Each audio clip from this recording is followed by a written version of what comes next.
Good afternoon, ma'am. Good afternoon. Good afternoon, ma'am. Good afternoon.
Good afternoon, class.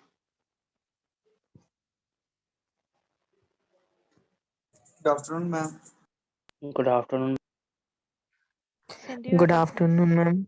Good afternoon. Send your attendance in chat box.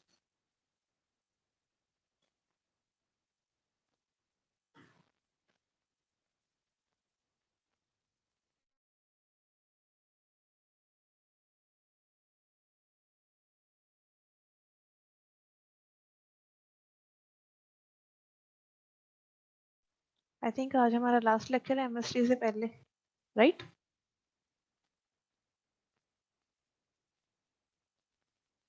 Am I right? Ma'am, yes.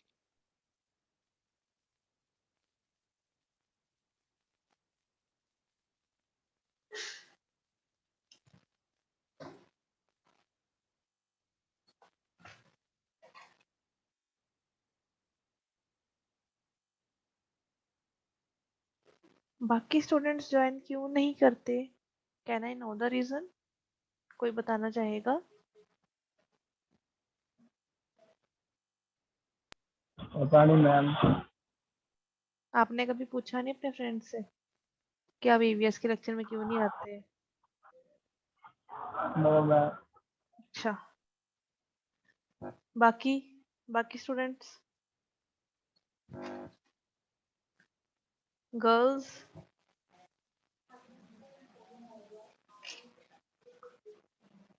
कोई reply नहीं करना किसी और ने?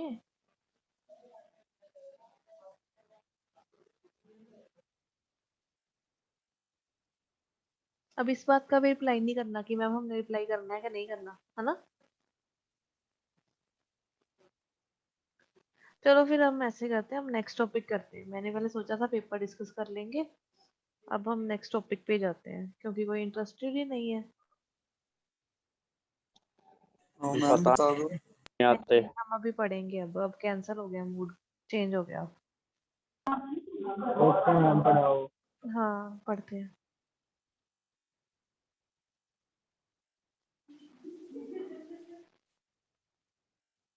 हम लोग last time जो पढ़ रहे थे वो था हमारा पोल्यूशन और उसकी टाइप्स हम पढ़ रहे थे।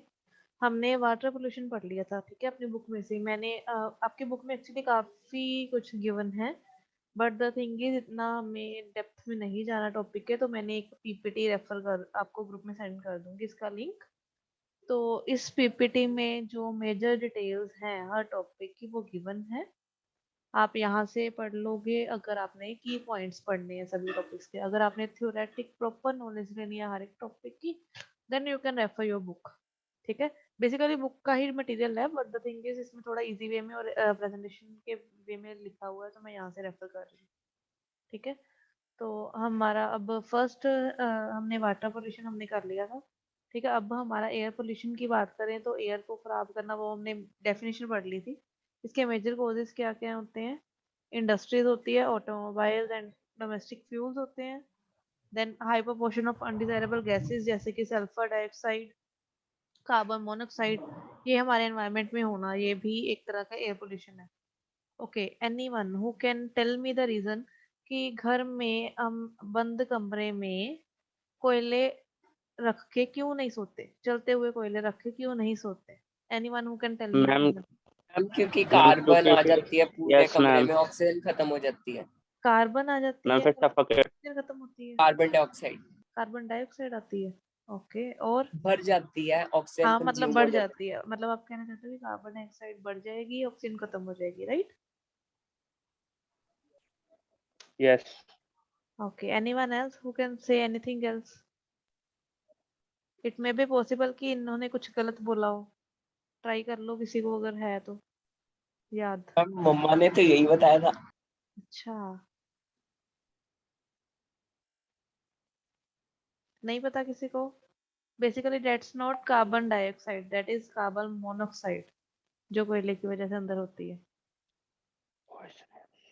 ओके, कार्बन मोनोऑक्साइड होती है जो अंदर बढ़ जाती है। बेसिकली कार्बन मोनोऑक्साइड भी हम इनहेल नहीं कर सकते, हमें सिर्फ ऑक्सीजन चाहिए इनहेलिंग के लिए, तो डेट्स वाई हमें सांस लेने के लिए अंदर कुछ नहीं बचता।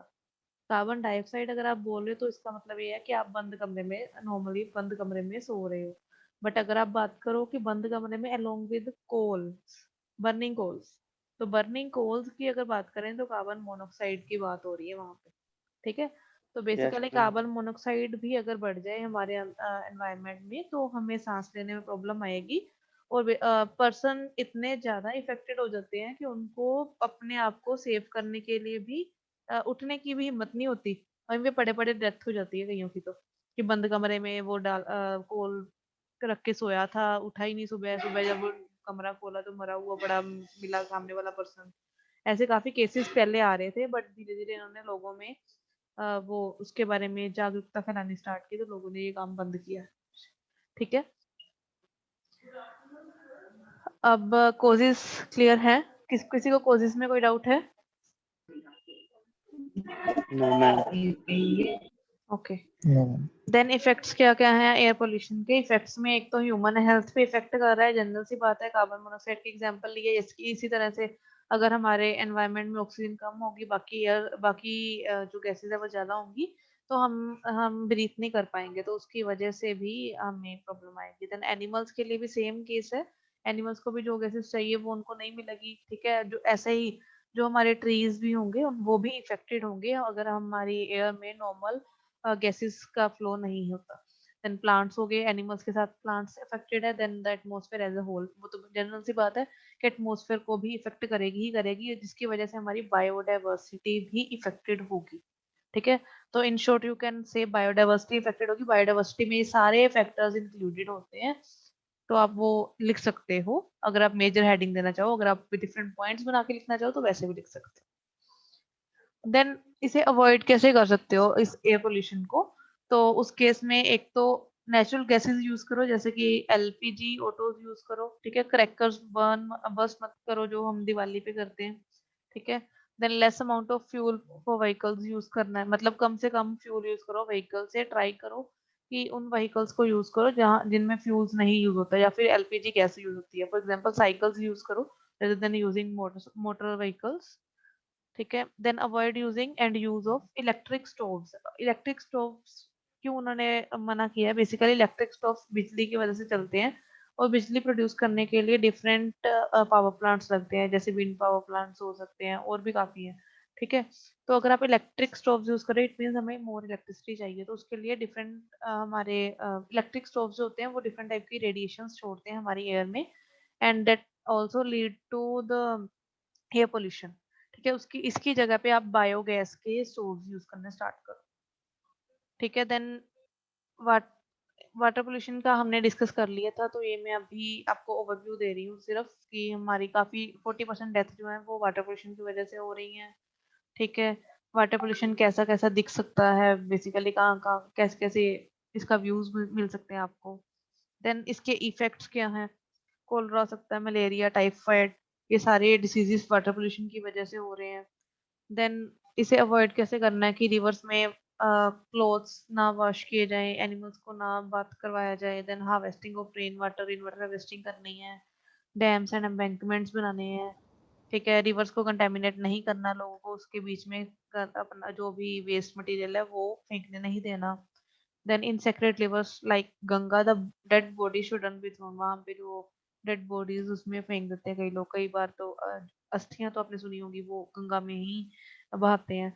तो ट्राई करो कि अगर वो कर रहे हो, उन्होंने अब तो काफी उन्होंने कर दिया कि उसे क्लीन करने के लिए भी डिफरेंट उन्होंने स्टार्ट किए हुए हैं अपने कंपेन्स। तो हमें ट्राई करना चाहिए कि जहाँ पे साफ सुथरी जगह है एटलीस्ट वहां पे तो गंदा ना डालें, ताकि जो पानी साफ है उसे तो गंदा ना करें, ठीक है। देन नॉइज पोल्यूशन की बात स्टार्ट कर दी इन्होंने यहाँ पे। देन नॉइज पोल्यूशन क्या है? अनवांटेड साउंड, कोई भी जो हमारे एनवायरनमेंट को इफेक्ट कर सकती है या फिर हमें इफेक्ट कर सकती है, ठीक है। अनवांटेड कोई भी वो आएगी हमारे नॉइज पोल्यूशन में, ठीक है। ये प्लीजेंट तो होती है बट डिपेंड करेगा लाउडनेस पे कि कितनी ऊंची है, कितनी ड्यूरेशन के लिए आपको सुन रहे हैं, कितने उसकी रिदम कैसी है उसकी। देन हमारा मूड कैसा है उस पर भी डिपेंड करेगा। अगर मेरा मूड अच्छा है तो मुझे किसी भी टाइप का म्यूजिक अच्छा लगेगा। अगर मेरा मूड नहीं अच्छा और वहां पे बीट सॉन्ग्स चल रहे होंगे, एंड जनरल सी बात है मैं खिंच के बोल दूंगी बंद कर दो ये सॉन्ग, ठीक है। तो that depends on the mood of person. Then noise pollution not only results in irritation and anger, ये सिर्फ इरिटेशन और एंगर में रिजल्ट नहीं करता है, इसकी वजह से डिफरेंट हेल्थ इफेक्ट्स भी होते हैं, ठीक है। यहाँ तक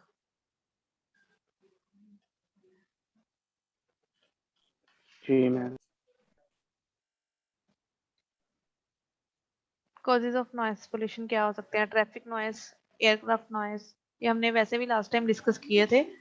थोड़ा सा जो भी इसमें एडिशनल डिटेल्स हो सकती हैं वो मैं ऐड करवा रही हूँ, ठीक है।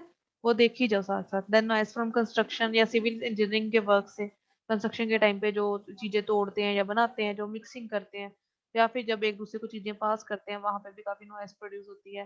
देन इंडस्ट्रीज भी काफी नॉइस प्रोड्यूस करते हैं, वहाँ की जो मशीनरीज होती हैं काफी नॉइस प्रोड्यूस करती हैं। देन अदर रिसोर्सेज में जो भी बच गए नॉइस के, जैसे लाउड स्पीकर हो गए या फिर ऐसे जो भी रिसोर्सेज बन जाते हैं वो सारे इसमें।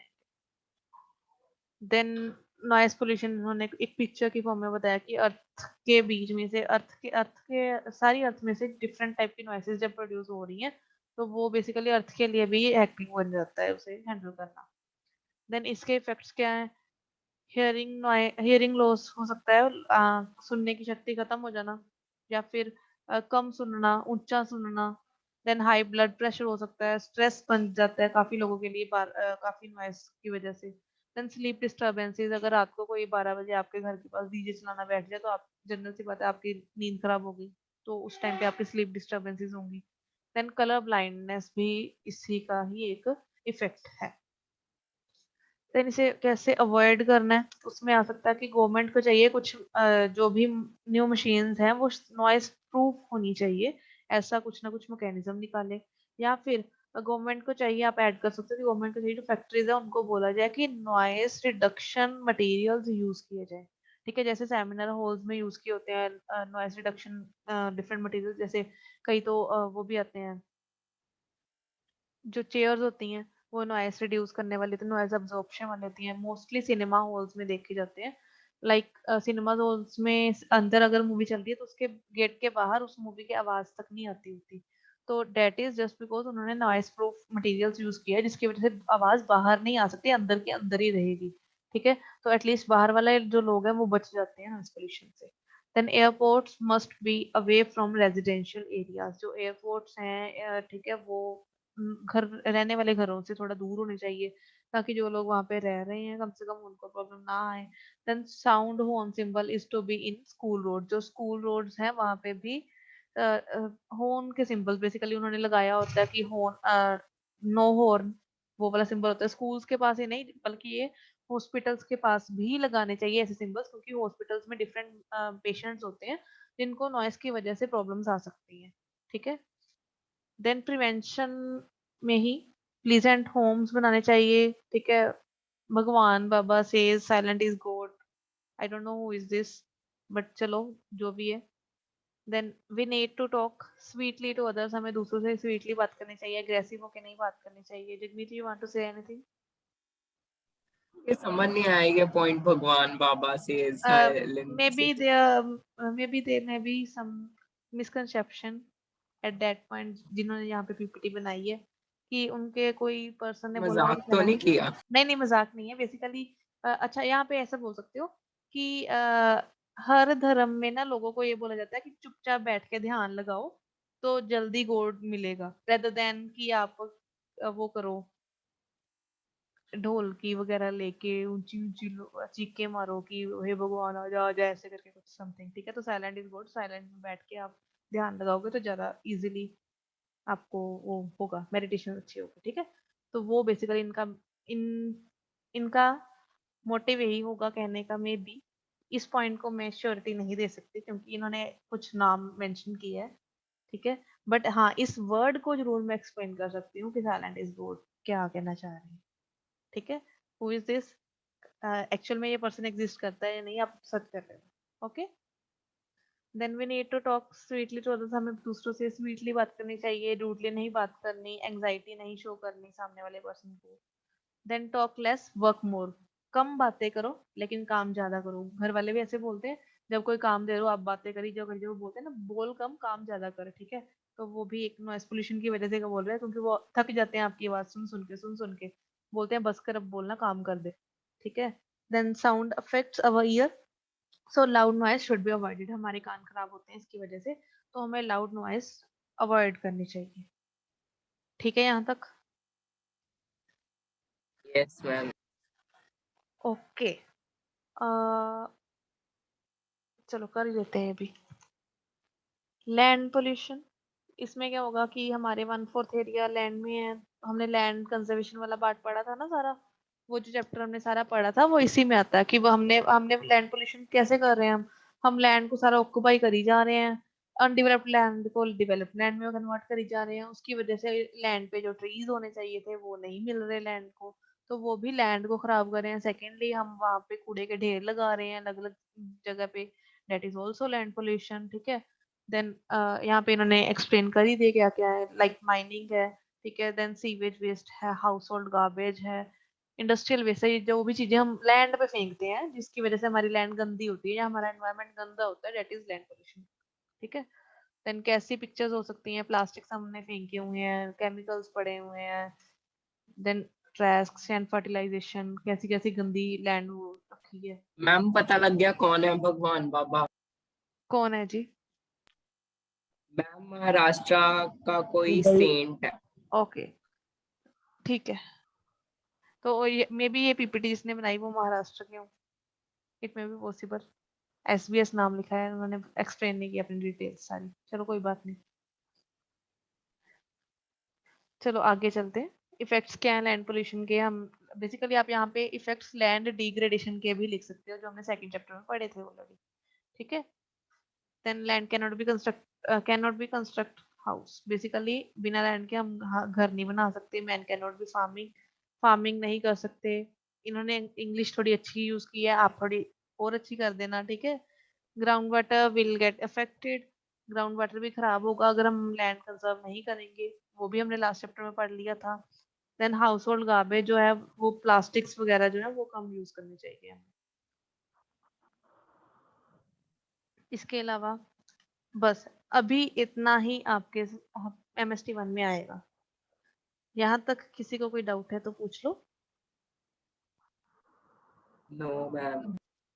एमएसटी 1 के लिए इतना ही आएगा जितना मैंने करवाया है क्लास में, बाहर से कुछ नहीं आएगा। बट यस आपको बुक एक बार रीड आउट करनी पड़ेगी, बुक में क्या क्या गिवन है एंड। कितने चैप्टर हो गए हमारे? हाँ मैम जी, पूरी बुक रीड करनी पड़ेगी। नहीं नहीं पूरी बुक मैंने कौन सा बोला सारी बुक डालनी है मैंने। मैम पोल्यूशन तक। पोल्यूशन तक जितना मैंने जो जो देखो फर्स्ट 2 चैप्टर्स फुल एक बार रीड आउट कर लो, चाहे आज कर लेना चाहे कल कर लेना। ठीक है, जस्ट रीड आउट करने मेजर पॉइंट जो मैंने समझाए हैं बस इतना याद रखना क्या क्या मैंने पढ़ा है। जो पढ़ाया होगा वही डालूंगी पेपर में, कुछ बाहर से नहीं होगा। ठीक है, डिफोरेस्टेशन वाला चैप्टर है, पोल्यूशन क्या मैम और क्या होता है? फर्स्ट चैप्टर था हमारा ecology ecosystem and so on वाला, सस्टेनेबल डेवलपमेंट था। ओके मैम, आपके बोल जो पड़ा। बुक है आपकी जो बुक है उसके बैक एंड पे कुछ बैक एक्सरसाइजेस भी गिवन है, तो प्लीज उससे भी अच्छे से कर लेना, ठीक है। हो सकता है उसमें से पेपर आए आपको। अब आपने बनाया ना? हाँ मैंने ही बनाया है, बट अब मैं ऐसे थोड़ी बोल दूंगी कि बेटा ये वाला क्वेश्चन कर लो, ये वाला कर लो, ये छोड़ दो।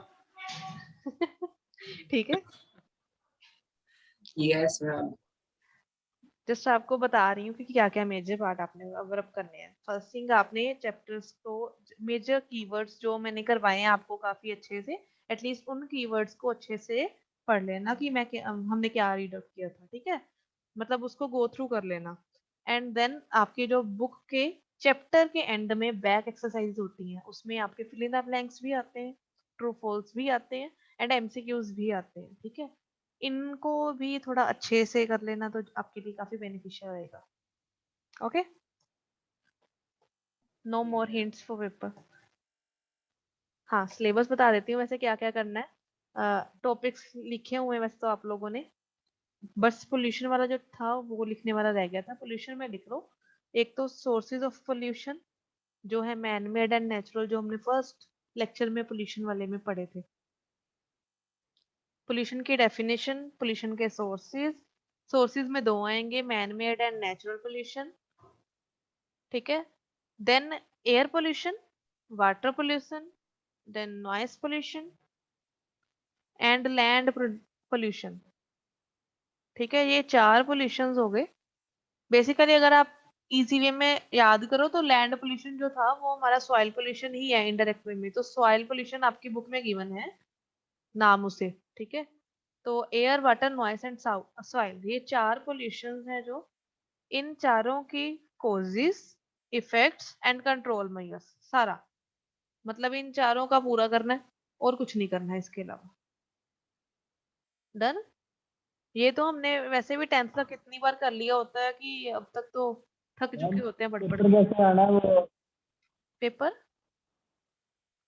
पेपर कैसे आना है वो एमसीक्यू टाइप जैसे पहले पिछली बार आया था वैसे hopefully, Google Google form hopefully may be उसमें कोई क्वेश्चन कोई लिखने को बताया भी बोला जा नहीं। सके अगर एमसीक्यू टाइप होगा तो, ठीक है। कोई नहीं, आप अच्छे से तैयारी ओके करो, जैसा भी हो तो ऑनलाइन ही रहा है, ठीक है। Okay ma'am. एक और हिंट मिल गया। क्या हिंट मिल गया? आपने कहा ऑनलाइन। ऑनलाइन आप, ऑनलाइन तो पता ही है। ऑनलाइन तो पहले ही पता है, लेटर में लिखा तो था ऑनलाइन है पेपर। तो नहीं बच्चे मतलब पेपर आप हिंट होगा दे रहे हो कि चीटिंग कर ले। नहीं नहीं, चीटिंग का हिंट नहीं दे रही मैं। अगर चीटिंग वाला काम होता फिर तो मैंने बोल देना था कि एज इट इज क्वेश्चन आएंगे, ये वाले कर लेना जी। ऐसा नहीं है कुछ। मैं जोक कर रहा था। कोई नहीं, अब ठीक है। ऑनलाइन चीटिंग की मेहनत लगती है ओके ओके, बस बस, टॉपिक लॉस है। ओके, किसी को कोई डाउट है? जितने टॉपिक्स हमारे सिलेबस में हैं और हमारे एमएसटी 1 में आने हैं उसमें से किसी भी टॉपिक में अगर डाउट है तो पूछ सकते हो। मैंने फर्स्ट चैप्टर तो कुछ बता दो वो नहीं किया हुआ first chapter, okay, wait let me open it.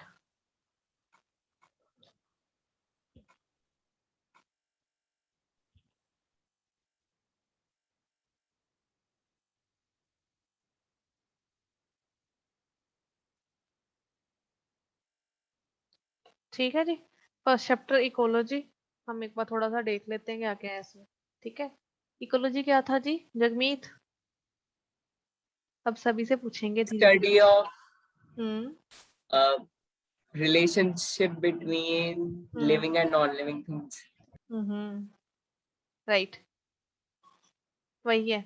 Relationship living and non living things के बीच में क्या क्या, कैसे कैसे वो एक दूसरे की हेल्प करते हैं लिवलीहुड के लिए, या फिर वो कैसे एनवायरनमेंट पे डिपेंडेंट है एक दूसरे के थ्रू, या फिर कैसे वो अपना खाना या फिर अपनी जो सर्वाइवल है वो अफोर्ड करते हैं एक दूसरे की हेल्प से, वो सारा इकोलॉजी में आता है, ठीक है। बस इसकी इतनी ही डेफिनेशन, नथिंग एल्स।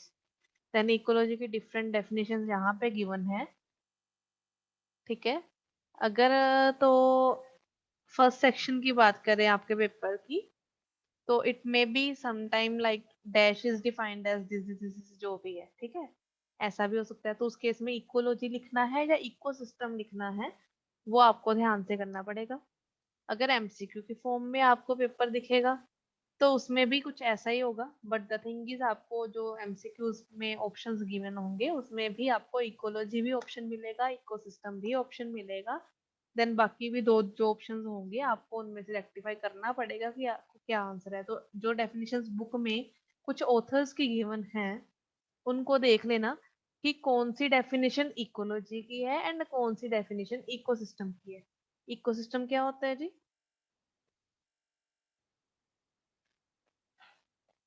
हाँ जी, इकोसिस्टम क्या होता है?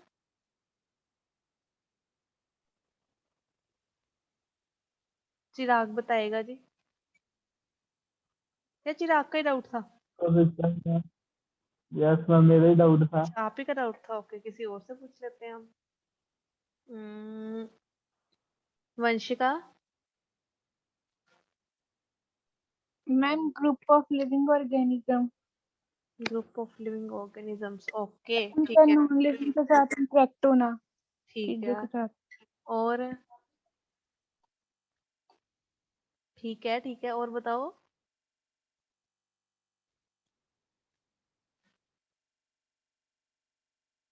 चलो, ओ कोई बात नहीं, रुक जाते हैं, आगे जाएंगे शायद याद आ जाएगा धीरे धीरे, ठीक है, जब इकोसिस्टम पे पहुंचते हैं। पहले हम देख लेते हैं कि बायोस्फीयर की अगर बात की जाए तो वो क्या होता है। ठीक है, फंडामेंटल्स हैं इकोलॉजी के। फर्स्ट है ऑर्गेनिजम्स एंड द एनवायरनमेंट, कि इसके क्या क्या एलिमेंट्स है बेसिकली, ठीक है, इकोलॉजी के। इसमें आएंगे सबसे पहले ऑर्गेनिजम्स और उनका एनवायरनमेंट, जिस एनवायरनमेंट में वो रह रहे हैं। सेकंड बायोस्फीयर, बायोस्फीयर में हमारी तीन चीजें आती हैं। This is atmosphere, hydrosphere and lithosphere. इन तीनों का कॉम्बिनेशन है हमारा एक बायोस्फीयर, ठीक है। तो ये आपको याद करना पड़ेगा बायोस्फीयर में कौन कौन सी तीन चीजें आती हैं, ठीक। देन हमारे अगर इकोलॉजिकल ऑर्गेनाइजेशन की बात करें तो उसमें दो टाइप के फैक्टर्स होते हैं जो हमारे एनवायरनमेंट को सॉरी इकोलॉजी को एक्सप्लेन करते हैं, नॉन लिविंग एंड लिविंग। अगर नॉन लिविंग की बात करें तो अबायोटिक फैक्टर्स बोलते हैं उन्हें, अगर लिविंग की बात करें तो वो हमारे बायोटिक फैक्टर्स होते हैं। बस इतना याद रखना है इस टॉपिक में, इतना। Then next, moving to next, species क्या होती हैं किसी भी चीज की। स्पीसीज मतलब कुछ भी ग्रुप ऑफ ऑर्गेनिजम्स हो सकते हैं, कुछ भी ग्रुप ऑफ पीपल हो सकते हैं, वो उन्हें हम स्पीसीज बोल देते हैं, मतलब कैटेगरी बता सकते हैं आप एक स्पीसीज की। देन पॉपुलेशन में different type of species combine होती हैं, देन एक ग्रुप बनता है, मतलब for example species A, species B, species C, तीनों को कंबाइन किया, देन हमारी एक पॉपुलेशन बन गई, ठीक। पॉपुलेशन, अब पॉपुलेशन जो थी वो एक पॉपुलेशन हमारी एक ग्रुप ऑफ स्पीसीज की, या दूसरा ग्रुप ऑफ स्पीसीज कर दिया तो सेकंड पॉपुलेशन बन जाएगी। अब वो पॉपुलेशन के भी पॉपुलेशन 1, पॉपुलेशन 2 सभी को कंबाइन कर दिया जाए तो बन जाती है हमारी एक कम्युनिटी। तो कम्युनिटी में डिफरेंट पॉपुलेशंस डिफरेंट स्पीसीज की कंबाइन होती हैं ताकि वो एक दूसरे के साथ इंटरेक्ट कर सके, ठीक है। देन हमारा आता है लास्ट में इकोसिस्टम। इकोसिस्टम में हमारी different type of communities, communities कैसी कैसी हो सकती हैं, या तो वो बायोटिक होंगी या वो अबायोटिक होंगी।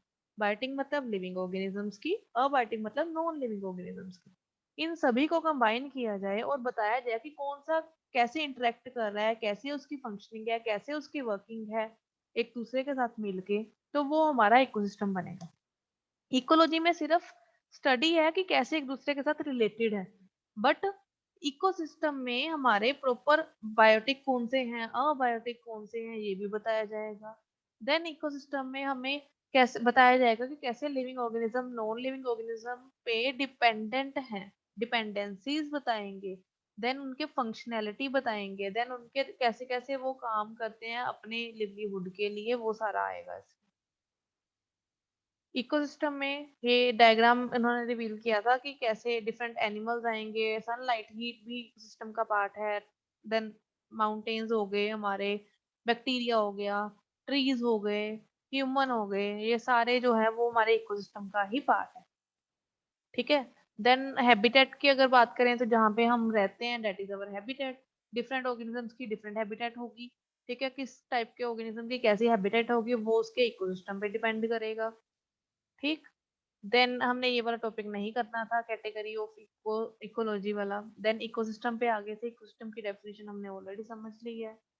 अब हमारे कुछ इंस्टेबिलिटीज कैसी हो सकती हैं, ये आप खुद पढ़ लेना एक बार, पॉइंट्स क्या क्या है, क्योंकि ऑलरेडी 9 मिनट्स है, पूरा गो थ्रू कर ले क्या क्या मेजर पॉइंट्स हैं, ठीक है। हाँ, ये स्ट्रक्चर जरूर पढ़ लेना इकोसिस्टम का, कि इसमें क्या क्या चीजें इंक्लूड होती हैं, ठीक है। मतलब कैसी कैसी स्टडीज होती हैं इकोसिस्टम की, वो सारा आपको ये अच्छे से पढ़ लेना थोड़ा सा। Then comes the biotic components ecosystem के। फर्स्ट है हमारे प्रोड्यूसर्स। प्रोड्यूसर्स कौन से होते हैं जी? Manjot Singh, ECE.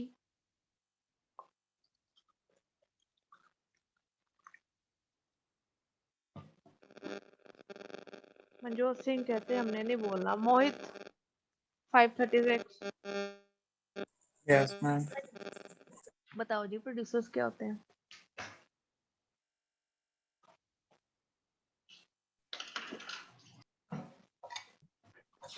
First line तो है मैम लिखी हुई।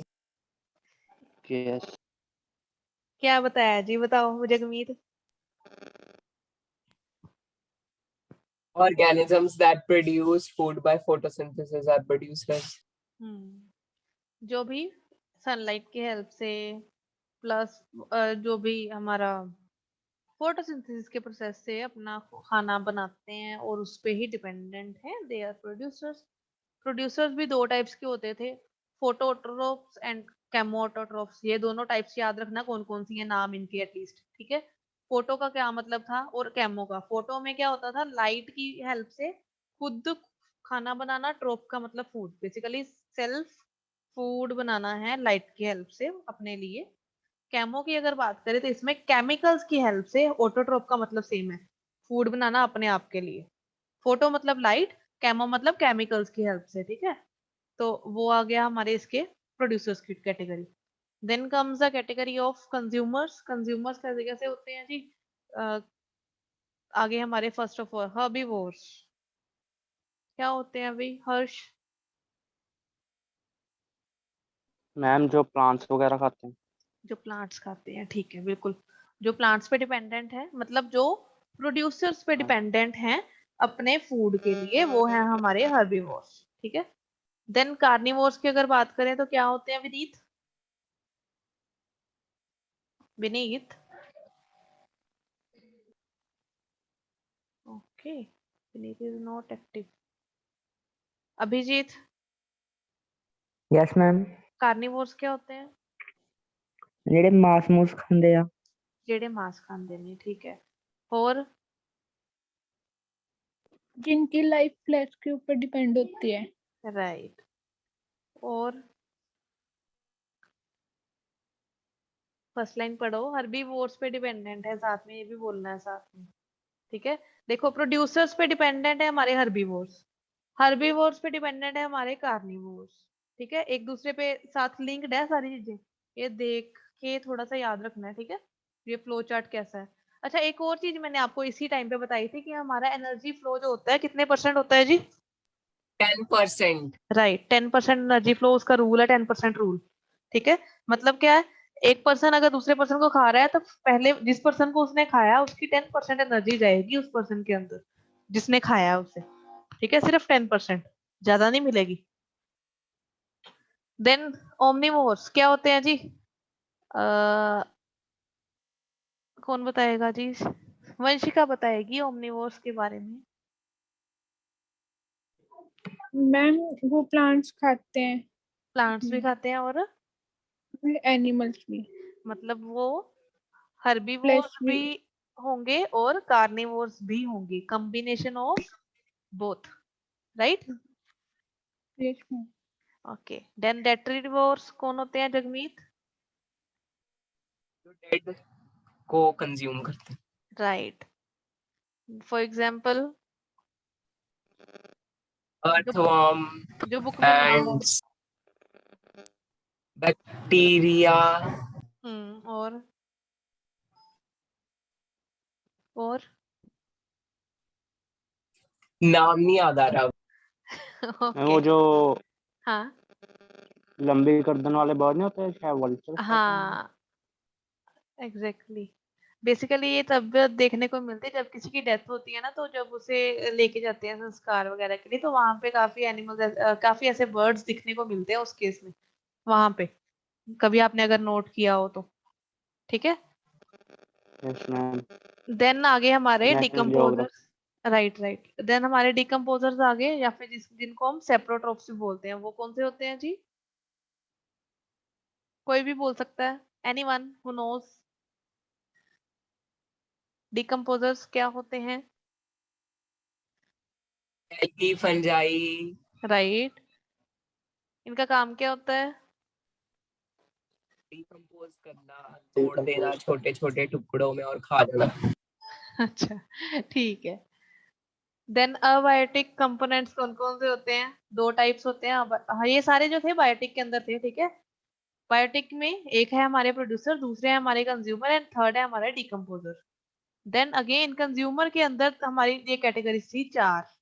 अब हमारे आगे अबायोटिक। अबायोटिक में है हमारे physical components as well as chemical components. ठीक है, तो फिजिकल में हमारे सनलाइट, सोलर इंटेंसिटी, ये सारा कुछ आएगा। ठीक है, एंड केमिकल्स में डिफरेंट केमिकल कंपाउंड्स जो आपको केमिस्ट्री में मोस्टली पढ़ने को मिलते हैं। ठीक है, वो सारे आएंगे इसमें अबायोटिक कंपोनेंट्स में। देन कम्स अवर इकोसिस्टम की टाइप्स। इसमें आते हैं हमारे लैंड बेस्ड इकोसिस्टम, जो लैंड पे डिपेंडेंट है, मैराइन है, फ्रेश वाटर है। मैराइन वाले कौन से होते हैं जी? जल्दी जल्दी कोई बोलो। Under water. Under water. Then fresh water कौन से होते हैं? तालाब वगैरह वाले, तालाब मतलब नदियों वाले। राइट। देन वेटलैंड, जल्दी। गीली जमीन। गीली जमीन। और ये तो उसके वो हो गए ना, इंग्लिश टू हिंदी कन्वर्जन। और जल्दी जल्दी जल्दी, बी फास्ट। जगमीत। जहाँ पर बारिश वगैरह ज्यादा होती हाँ, जहाँ पे बारिश ज्यादा होती है। बेसिकली ऐसे एरियाज जहाँ पे हमेशा वेटनेस ही रहती है, कभी सूखा नहीं, सूखती नहीं वो जगह, वो वाले सारे एरियाज। ठीक है, तो देन मैंग्रोव्स कौन कौन से होते हैं? है, फॉरेस्ट वगैरह। फॉरेस्ट वाले, राइट। ठीक है, उसके बाद ये डिफरेंस जो है इन दोनों के बीच में, ये काफी इंपॉर्टेंट है, ध्यान से कर लेना। देन कम्स अवर सस्टेनेबल डेवलपमेंट। इसका मतलब होता है कि ऐसे रिसोर्सेज, हमने रिसोर्सेज को कुछ इस मेथड से यूज करना है ताकि हमारे जो रिसोर्सेज हैं वो हमारी फ्यूचर जनरेशन के लिए बचे रहें, खत्म ना हो हमारी फ्यूचर जनरेशन के यूज से। ठीक है, तो वो हमारा सस्टेनेबल डेवलपमेंट होती है। मतलब नीड के अकॉर्डिंग उसे यूज करना है, एक्स्ट्रा नहीं यूज करना, वेस्ट नहीं करना किसी भी चीज को, फिर चाहे वो खाना हो या पानी हो या कोई भी रिसोर्स। ठीक है, देन ये हमने काफी अच्छे से पढ़े थे, इसके कंपोनेंट्स क्या क्या होते हैं। ठीक है, तो एक बार पढ़ लेना, रिवाइज कर लेना। देन ऑब्जेक्टिव्स भी आपको ही पढ़ने पड़ेंगे इसके, and then the chapter ends. ठीक है, चैप्टर के एंड में क्वेश्चन आंसर्स भी गिवन है, ऑब्जेक्टिव टाइप क्वेश्चंस भी गिवन है जिसमें हमारे फिल इन द ब्लैंक्स है, देन हमारे एमसीक्यूज भी गिवन है अप्रोक्सीमेट 24। ठीक है, तो ये देख लेना एक बार सारे, 2-3 ओके पेजेस मैम। हैं बैक एक्सरसाइज के तो। ठीक है, तो ये जरूर देख लेना। बाकी जो मैंने क्वेश्चंस लिखवाए हैं आपको, क्या क्या क्वेश्चंस बनते हैं, वो देख लेना अच्छे से। डन। Yes yes ma'am. किसका डाउट किसका था ये? चिराग का शायद। चिराग अब क्लियर है थोड़ा सा, क्या पढ़ना है इसमें, क्या क्या कैसे कैसे करना है? कुछ टॉपिक्स तो मैंने बता ही दिए। यस मैम, वो थोड़ा बहुत clear हुआ। ठीक है, बस देख लो, जैसे मैंने अभी अभी फर्स्ट चैप्टर का ओवरव्यू करवाया ना आपको, इससे थोड़ा सा ज्यादा मैंने 50% करवाया, 50 to 60%। आपको इससे थोड़ा सा ज्यादा पढ़ना है इसे। ठीक है, and same is the case with second and third Okay, chapter. Done. ज्यादा डिफिकल्ट पेपर नहीं डालूंगी, don't worry. Thank you ma'am. Okay ma'am. Okay, thank you ma'am. Thank you so much class. Attendance जिसने नहीं भेजी भेज दो अभी, last 1 minute है हमारे पास, otherwise you can leave the meeting. Thank you so much, have a great day ahead. Thank you, ma'am. Same to you. Thank you ji.